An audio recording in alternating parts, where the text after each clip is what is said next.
Today, we are diving into something huge for anyone in pharma, the new joint AI principles from the FDA and the EMA.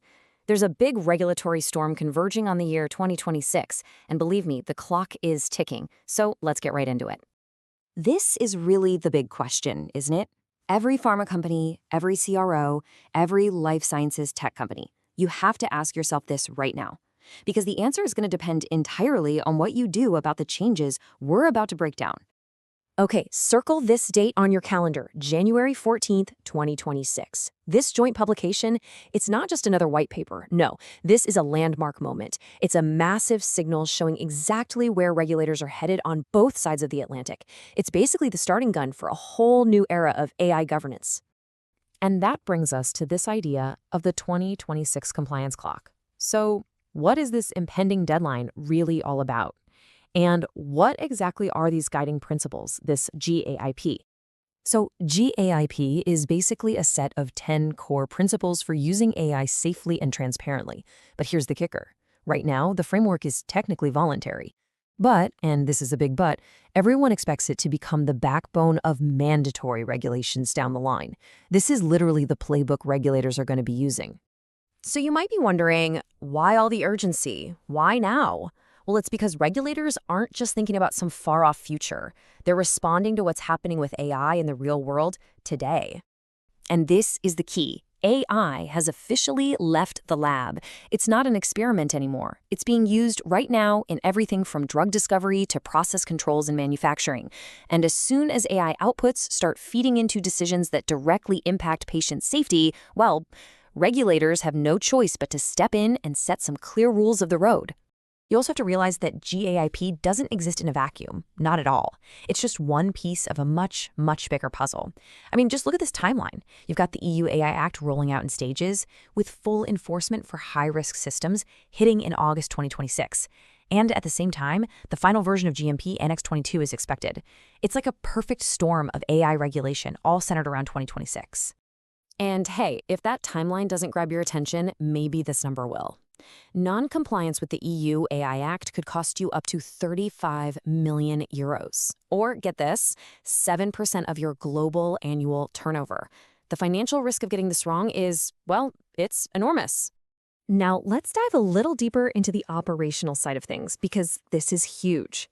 The upcoming EU GMP Annex 22 splits AI into two buckets. First, you have critical AI. Think batch release, things that directly impact patient safety.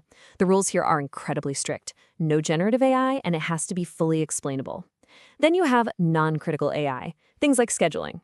Here you've got more flexibility, but you still absolutely need a human in the loop. For anyone in manufacturing, understanding this distinction is everything. Okay, so we get why this is all happening. Now let's really get into the core of the GAP framework itself. We're going to break down all 10 of these principles into 3 simple, easy-to-understand groups.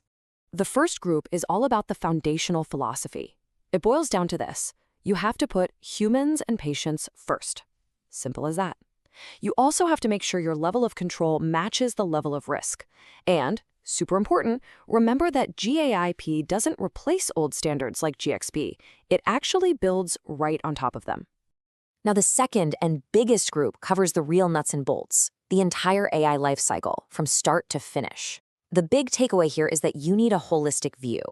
You have to clearly define what the AI is supposed to do, bring in people from different departments, be obsessive about your data and documentation, build strong models, and, critically, validate the entire system, not just the algorithm by itself. And finally, our third group is all about what happens after you go live. You know, AI is not a set it and forget it kind of tool, not even close. You need to constantly monitor it for things like model drift, and you have to be super clear in your communication about what the AI does and what its limitations are to everyone involved. So we've got the principles, but we all know theory is one thing, and practice is another. So let's talk about the real-world gaps that most organizations are staring down right now. Time for a reality check. Does any of this look familiar? Be honest. Most companies don't even have a complete list of all the AI they're using. Teams are working in silos, data trails are a mess, and that whole infrastructure for monitoring models after deployment, it often just doesn't exist. These are the real, urgent problems that GAIP is forcing all of us to finally solve. And this This slide highlights a massive challenge that so many people overlook. Annex 22 has what sounds like a simple rule.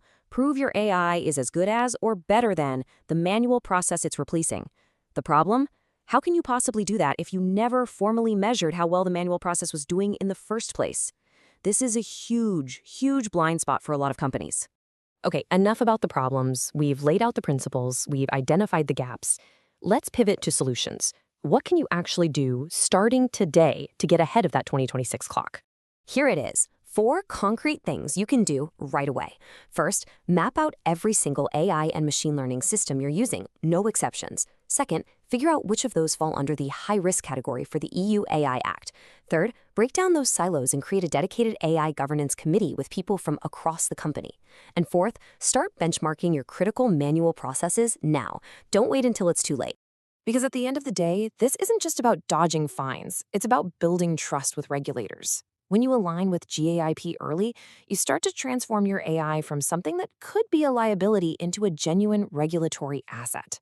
This is the new gold standard for showing quality and safety.